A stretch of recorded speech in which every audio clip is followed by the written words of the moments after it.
Jenny wait பண்ணி பார்க்குறாங்க. தன்னோட திங்ஸ், ஜுவல்ஸ் வரவே இல்லை. டேஸ் போயிட்டே இருக்கு.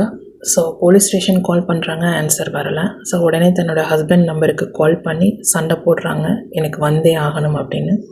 பட் ஹஸ்பண்ட் பார்த்திங்க அப்படின்னா ஒரு ஒய்ஃப்காக வெயிட் பண்ணிகிட்டு இருந்திருக்காரு அப்படின்னு தான் சொல்லணும். ஸோ அவருக்கும் ஜெனியை பிரியணும் அப்படிங்கிற எண்ணம் கிடையாது. பட் ரெண்டு பேரையும் சில வில்லன்கள் லைஃப்லேருந்து பிரித்தாங்க அப்படின்னு தான் சொல்லணும். ஸோ இதனால் ஜெனிக்கும் ஜெனியோட ஹஸ்பண்டுக்கும் பயங்கர ஃபைட் அப்படிங்கிறது ஸ்டார்ட் ஆகிடுச்சு.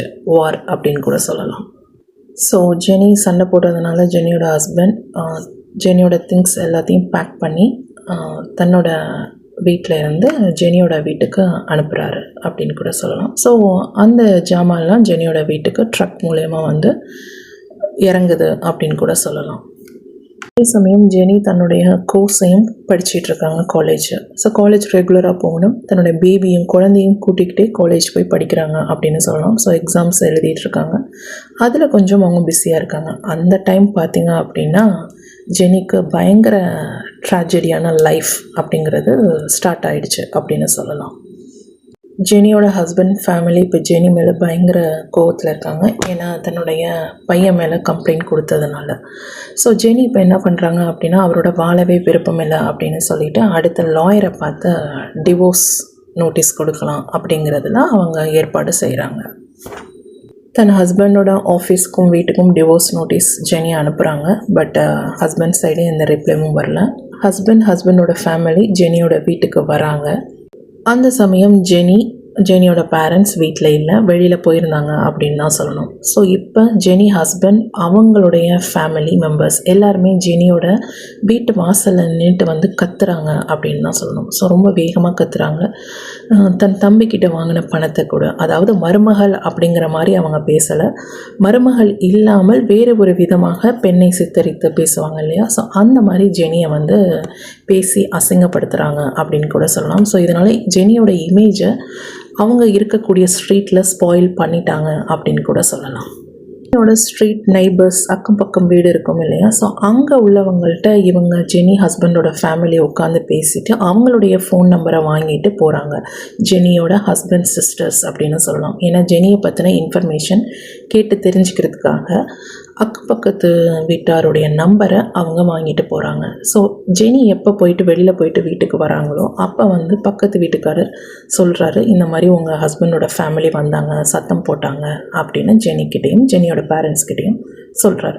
ஸோ ஜெனி இதெல்லாம் கேட்டுட்டு ரொம்பவே டென்ஷன் ஆகுறாங்க, கோவப்படுறாங்க அப்படின்னு கூட சொல்லலாம். இப்படி ஒரு ஃபேமிலியிலையா நம்ம போய் மேரேஜ் பண்ணோம் அப்படிங்கிற மாதிரி ஜெனி ரொம்ப ஃபீல் பண்ண ஆரம்பிச்சிட்டாங்க அப்படின்னு சொல்லலாம். ஜெனி எப்போ தன் கணவன் மீதும் கணவன் குடும்பத்தின் மீதும் கம்ப்ளைண்ட் கொடுத்தாங்களோ ஸோ அதிலிருந்து ஜெனியோட ஃபேமிலிக்கும் ஜெனிக்கும் வந்து அச்சுறுத்தல்களும் துன்புறுத்தங்களும் அதிகமாகவே இருந்தது அப்படின்னு கூட சொல்லலாம். ஜெனியோட அம்மா அப்பா ஒர்க்குக்கு போகிற டைம் பார்த்து என்ன பண்ணுறாங்க அப்படின்னா இந்த சந்துரு அந்த கூலிப்படை ஆட்கள், அதாவது ஜெனியோட ஹஸ்பண்ட் மாதிரியே ஆக்ட் பண்ணுற இந்த ஆட்கள் எல்லாம் சேர்ந்து என்ன பண்ணுறாங்க அப்படின்னா ஜெனியோட அம்மா அப்பா காரை வழிமறித்து அறிவால் தூக்கி காமித்து வெட்டிடுவேன், உன் பொண்ணை வந்து வெளியில் அனுப்பு அப்படிங்கிற மாதிரியெல்லாம் த்ரெட்டன் பண்ண ஆரம்பிச்சிட்டாங்க ஜெனியோட பேரண்ட்ஸை. ஸோ இது வந்து ஜெனிக்கு பெரிய ஒரு மன உளைச்சலை ஏற்படுத்தினது அப்படின்னு கூட சொல்லலாம். ஸோ வன்முறை தாக்குதல்கள் அப்படிங்கிறது ஜெனியோட லைஃப்பில் அடுக்கடுக்காக வந்துக்கிட்டே இருந்தது அப்படின்னு சொல்லலாம். ஜெனியோட பேரண்ட்ஸ் யோசிக்கிறாங்க, யார் இதெல்லாம் பண்ணுவாங்க, இந்த அளவுக்கு வன்முறை தாக்குதல் பண்ணுறாங்களே அப்படின்னு. பட் பார்த்திங்க அப்படின்னா ஜெனி கசின்ஸோட ஹஸ்பண்ட்ஸ் டைப் வித் ராம்சந்திரு. ஸோ இவங்கெல்லாம் சேர்ந்து தான் இந்த திருட்டுத்தனமான வேலைகளை பண்ணிக்கிட்டு இருக்காங்க அப்படின்னு சொல்லலாம். ஸோ இவங்க இந்த தப்பை பண்ணிவிட்டு ஜெனியோட ஹஸ்பண்ட் மேலே பழியை போட்டு ஜெனியையும் ஜெனியோட ஹஸ்பண்டையும் பிரிச்சிடலாம் அப்படிங்கிறது தான் அவங்களுடைய முதற்கட்ட நடவடிக்கைன்னு கூட சொல்லலாம், இல்லை அவங்களுடைய கோல் அப்படின்னு கூட சொல்லலாம். ஜெனி இப்போ தன்னுடைய பேரண்ட்ஸ் வீட்டிலே இருக்காங்க. ஸோ வருடங்கள் நகருது. இருந்தாலும் அவங்களுடைய கோபம் குறையலை, அவங்களுடைய படிப்பும் கண்டினியூஸ் ஆகிட்டுருக்கு. அதே சமயம் பார்த்திங்க அப்படின்னா தன் குழந்தைக்கும் பேரண்ட்ஸுக்கும் தம்பிக்கும் ப்ரொடெக்ஷன் கொடுக்க வேண்டியது ஜெனியோட குறிக்கோளாக இருக்குது. ஜெனியோட இந்த மேரேஜ் லைஃப் நியூஸ் எல்லாம் பல மக்கள் தெரிஞ்சுக்கிறாங்க. ஸோ ஸ்ட்ரீட்டில் உள்ள பீப்புள், லோக்கல் பீப்புள்ஸ் அண்ட் அந்த எனிமீஸ் குரூப் இவங்க எல்லாமே தெரிஞ்சுக்கிறாங்க. ஸோ ஜெனிக்கு பார்த்திங்க அப்படின்னா அடுக்கடுக்காக வந்து வன்முறை தாக்குதல்கள், அவங்க வெளியில் எங்கே போனாலும் சரி, படிக்க போனாலும் சரி, இல்லை ஷாப்பிங் போனாலும் சரி, இந்த ரவுடிஸ் இந்த ரவுடி குரூப் அப்படிங்கிறது ஜெனியும் ஜெனியோட ஃபேமிலியும் தொடர்ந்து வாட்ச் பண்ணிக்கிட்டே இருக்காங்க அப்படின்னு கூட சொல்லலாம். ஏன்னா ஜெனி ஹஸ்பண்டோட ஃபேமிலி சைட் பார்த்திங்க அப்படின்னா ஒரு பக்கம் நாகப்பட்டினத்தில் இருக்காங்க. ஸோ இந்த கேங் பார்த்திங்க அப்படின்னா full and full rowdy group. So இவங்க வந்து லோக்கலில் இருந்துக்கிட்டே ஜெனியோட ஃபேமிலியையும் ஜெனியையும் குழந்தையும் ஃபாலோ பண்ணிக்கிட்டே இருக்காங்க அப்படின்னு சொல்லலாம். இது ஜெனிக்கு ஒரு வித அச்சுறுத்தலை வன்முறை தாக்குதலை ஏற்படுத்துகிறாங்க அப்படின்னு கூட சொல்லலாம். ஜெனிஸோட enemies group plus family cousins husbands இந்த குரூப்பு, ஸோ இந்த டீம் நெட்ஒர்க் எல்லாம் சேர்ந்து என்ன பண்ணுறாங்க அப்படின்னா ஜெனியோட இமேஜை ஸ்பாயில் பண்ணுறதுக்கு ஜெனியோட ஃபோட்டோஸை வந்து வேறு வேறு சைட்டில் க்ரியேட் பண்ணி ஒரு தப்பான பெண்ணாக சித்தரிக்கிறாங்க. ஸோ அதை வீடியோக்களாக ப்ரைவேட் வீடியோஸ் நிறையா எடுத்து அதை பல பேருக்கு சேல் பண்ணி அதன் மூலியமாக வருமானம் சம்பாரிச்சிட்ருக்காங்க அப்படின்னு சொல்லலாம். ஸோ இதனால் ஜெனி எதிர்கொண்ட தாக்குதல் அப்படின்னு என்ன அப்படின்னு கேட்டிங்க அப்படின்னா ஜெனி வந்து காமனாக வெளியில் எங்கேயுமே போக முடியல.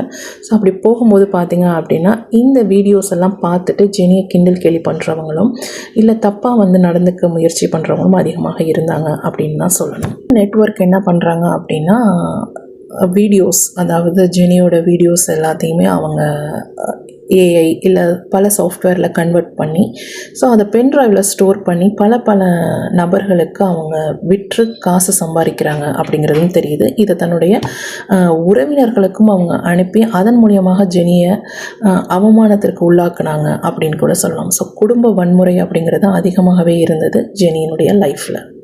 ஜெனியினுடைய பெரியம்மா மகாலட்சுமி தன்னுடைய பையன் அசோக்கு, அவங்களுடைய மருமகள் ஸோ கலையரசி, இவங்க 2 பேருக்கும் சண்டை வந்து நாங்கள் போலீஸ் ஸ்டேஷன் வரைக்கும் போய் பஞ்சாயத்து பண்ணுறோம் அப்படிங்கிற கதையை ஜெனிக்கிட்ட வீட்டில் சொல்லிக்கிட்டு இருக்காங்க.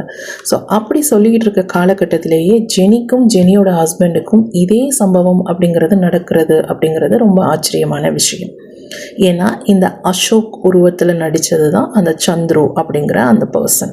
ஸோ இந்த சந்துரு ராம் அப்படிங்கிறவங்க யாருக்கு ரொம்ப க்ளோஸ் ரிலேஷன்ஷிப் அப்படின்னு பார்த்தீங்க அப்படின்னா பெரியம்மா, ஜெனியோட பெரியம்மா மகாலட்சுமி, ஸோ அவங்களுடைய பொண்ணு தேவி, அசோக் இவங்களுடைய கூட்டாளிகள் அப்படின்னு தான் சொல்லணும். இதில் சுரேஷ் அப்படிங்கிறது யார் அப்படின்னு பார்த்தீங்க அப்படின்னா மகாலட்சுமியோட ரிலேஷன்ஷிப், அதாவது ஜெனிக்கு அண்ணன் முறை தான் வரும். பட் ஜெனி வந்து அவங்கக்கிட்டலாம் பேசினதில்லை. பட் இவங்களாம் அன்வான்டாக ஜெனியோட ஃபேமிலியில் இன்டர்ஃபியர் ஆகுனாங்க அப்படின்னு தான் சொல்லணும்.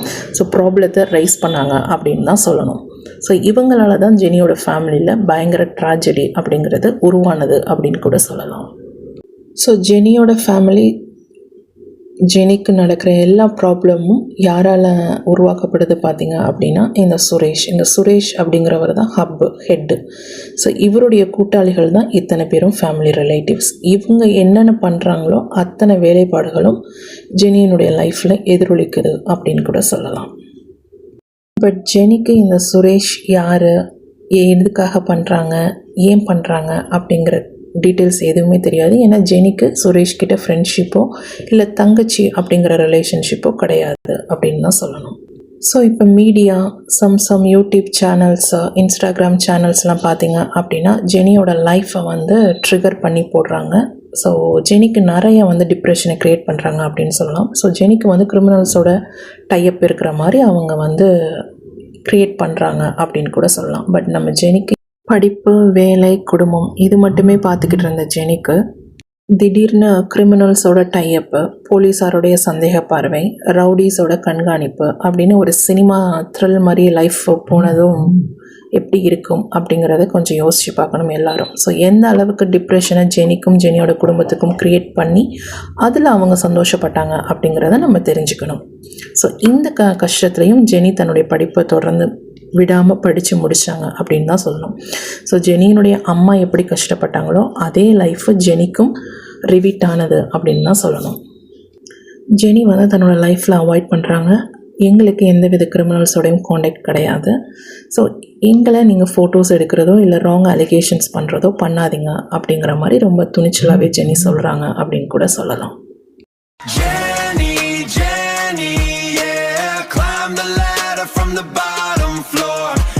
See my name on every door. Yeah, they call me Jenny.